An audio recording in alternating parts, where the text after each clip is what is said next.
నమస్కారం కిరణ్ టీవీ ప్రేక్షకులకి స్వాగతం. ప్రస్తుతం మనతో పాటు ఉన్నారు ప్రముఖ ఆధ్యాత్మికవేత్త, జ్యోతిష్య వాస్తు పండితులు నానాజీ పట్నాయక్ గారు. నమస్కారం గురుగారు. శ్రీమాత్రే నమః.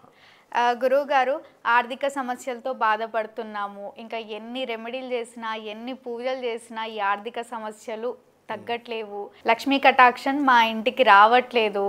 అసలు ఇలాంటి వాళ్ళకి ఎలాంటి పూజ చేస్తే లక్ష్మీ కటాక్షం కలిగి లక్ష్మీదేవి తలుపు తట్టి ఇంట్లోకి వస్తుందంటారు గురువుగారు? చాలా మంచి ప్రశ్న వేశారమ్మా. ఫస్ట్ ఆఫ్ ఆల్ లక్ష్మి అంటే అర్థం తెలుసుకోవాలి. లక్ష్మి అంటే గుర్తింపు అని చెప్పారు శాస్త్రంలో. అంతేగాని లక్ష్మి అంటే కేవలం కరెన్సీ నోట్లో లేకపోతే ఇలా అమ్మవారి ఫోటోలో చూపిస్తే ఇలా చూపిస్తే ఇక్కడ నుంచి ఇలా పడుతూ ఉంటాయి. కేవలం డబ్బులను కాదు అక్కడ. అందుకే చూడండి, మనకి ధనలక్ష్మి ఒక్కరితే లేదు, అష్టలక్ష్ములు ఉన్నాయి. అవును గురుగారు. ధాన్యలక్ష్మి, సంతానలక్ష్మి, సౌభాగ్యలక్ష్మి, ధైర్యలక్ష్మి. ధైర్యాన్ని కూడా లక్ష్మి అన్నారు. అందుకే చూడండి, అబ్బాయి ఎంత డేరింగ్ అండి, గుర్తింపు వస్తుందా లేదా? చాలా డేరింగ్ అంటాం. ఆ డేరింగ్ వల్ల కూడా ఆ వ్యక్తి గుర్తింపు ఉంటుంది. అతని టాలెంట్స్ వల్ల గుర్తింపులు ఉంటాయి. అతనిలో ఉండే ఒక మంచి గొప్ప టాలెంట్ కూడా లక్ష్మి. సంతానం, అబ్బాయి ఎంత మంచి పిల్లలు ఉన్నారు, లక్ష్మి. మనం ఏం చేస్తున్నామంటే ఇవన్నీ మర్చిపోయి లక్ష్మీ కటాక్షం నాకు లేదు అంటున్నాం. అవును గురుగారు. లక్ష్మీదేవి బాధపడుతుంది.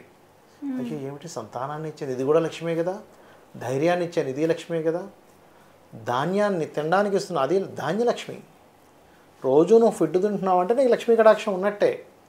ఇన్ని ఇస్తూ ఉంటే ఇవ్వలేదంటుంది ఏంటంటే, ఒక తల్లి బిడ్డకి రోజు అన్నం పెడుతుంది, పక్కకి వెళ్ళి మా అమ్మ ఏంటోనండి ఏమీ పెట్టదు నాకు, తల్లి ఎంత బాధపడుతుందమ్మా, చాలా బాధపడుతుంది. అట్లాగే లక్ష్మీదేవి కూడా బాధపడిచ్చి అనుకుంటుంది. అర్థమైందమ్మా. కాకపోతే ఏంటంటే, అమ్మ నువ్వు నాకు అన్ని లక్ష్ములు ఇస్తున్నావు, కొంచెం ధన విషయంలో కూడా ఇబ్బంది పడుతున్నానమ్మా అని అమ్మవారిని పాదాలు పట్టుకుంటే వస్తుంది. అయితే ఇక్కడ డైలీ లక్ష్మీ అష్టోత్తరాలు చదువుకోవడం ఇవన్నీ ఒక ఎత్తు. అయితే లక్ష్మీ యంత్రము అని ఉంటుంది, అది మేము కొంతమందికి కావాలంటే చేసిస్తాం, మీకు మీరు కూడా చేసుకోవాలనుకుంటే. కాకపోతే దానికి ఏమిటంటే, లక్ష్మీ యంత్రానికి ఏవైతే ఉంటాయో, లక్ష్మీదేవి బొమ్మదే ఉండి దానికి బీజాక్షరాలు ఏవేవైతే ఉండాలో దానికి ఒక కొంతకాలం పాటు ధాన్యావాసము, పుష్పావాసము, జలావాసము అని ఉంటాయి. ఈ 3 వాసములు చేసి దాంట్లో రుద్రం చదివి అదేవిధంగా లక్ష్మీకి సంబంధించిన కొన్ని మంత్రాలతో శక్తిని చేకూర్చి ఒక శక్తి వచ్చేలా చేసి ఆ యంత్రానికి పూజ చేసుకోవాలి. ఎవరైనా అంటే వాళ్ళు ఎన్ని ప్రయత్నాలు చేసినా అవ్వకపోతే ఇక లాస్ట్ అండ్ ఫైనల్ చెప్తున్నాను నేను మీకు. నార్మల్గా అయితే మీరు అమ్మవారి నామాల్లో చక్కగా ఓం సంపత్కరి సమారూఢ సింధుర వ్రజ సేవితాయ నమః అనుకుంటే వచ్చేస్తుంది. అది పెద్ద విషయంగా లలితాసహస్రనామాల ఒక్క నామం చాలు మీకు డబ్బులు వస్తాయి. కానీ ఒక్కొక్కసారి ఏమవుద్దంటే మన పుణ్యం ఉండదమ్మా అక్కడ. ఆదిశంకరాచార్యుల వారి వృత్తాంతంలో కూడా ఆయన పాపం ఒకరింటికి వెళ్ళినప్పుడు ఆవిడ ఒక ఉసిరికాయ వేస్తుంది. వేసి ఒక మాట అంటుంది, ఏమంటే 10 రోజుల నుంచి మాకు ఫుడ్ లేదు, తిండి లేదు నాకు, మా వారేమో బయటికి వెళ్ళారు తెస్తానని. 10 రోజుల నుంచి శివుడికి పెట్టినటువంటిది ఏదైతే నైవేద్యం ఉందో ఉసిరికాయ మీకు ఇచ్చానని చెప్తుంది. ఓకే. శంకరుడికి కళ్ళ నీళ్ళు వచ్చేస్తాయి. అయ్యో 10 రోజుల నుంచి లేదా. లక్ష్మీదేవిని పిలుస్తాడు. సాక్షాత్ శంకరుడిగా ఎంతసేపు ఇలా ఒక అందుకే మనకి కనకదార స్తోత్రము చేసినప్పుడు అమ్మవారు వస్తుంది. వచ్చి అమ్మవారు ఏమంటుంది, అమ్మ ఏంటమ్మా ఇక్కడ దారిద్ర్యం అనుభవిస్తుంది ఈవిడ, నువ్వు కటాక్షించాలి ఇవన్నీ అంటే. ఎప్పుడైనా మనం భగవంతుడిని పూజ చేసినప్పుడు మనకెంత పుణ్యం ఉంది అని చూస్తాడు. అమ్మవారు కూడా అలాగే చూస్తుంది. శంకర నువ్వు అడుగుతున్నావు కానీ ఇక్కడ పుణ్యం లేదు, నేను ఇవ్వాలంటే పుణ్యం ఉంటే కానీ ఇవ్వలేను నేను. ఎలా అయితే బ్యాంకులో బ్యాలెన్స్ ఉంటేనే మన చెక్ పాస్ అయినట్టుగా పుణ్యం అనేది లేకపోతే రాదు. అప్పుడు ఆదిశంకరాచార్యులు వారు ఏమంటారంటే, అమ్మ నువ్వు చెప్పింది నిజమే, పుణ్యం ఉంటేనే నువ్వు ఇస్తావు, కానీ ధర్మాన్ని పాటిస్తే కూడా నువ్వు ఇస్తావు.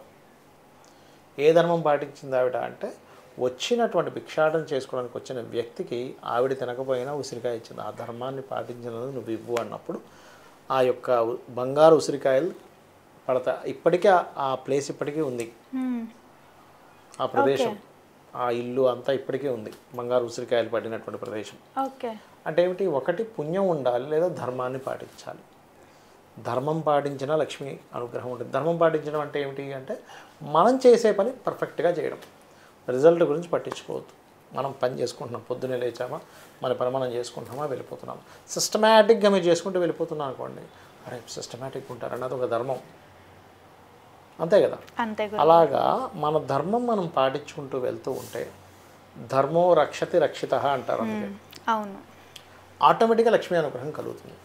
ఇందులో నేను ఇందాక చెప్పినటువంటి యంత్రానికి గనక రోజు కనీసం పంచోపచార పూజ కొన్ని ఉంటాయి, ఆ ఆవరణ దేవతల్ని వాళ్ళందరూ ఎలా పూజ చేసుకోవాలని అలా చేస్తుంటే కొంత పుణ్యం క్రియేట్ అవుతుంది. ఇప్పుడు ఈ జన్మలో కొంత ధనం రావడానికి పుణ్యం క్రియేట్ అవుతుంది.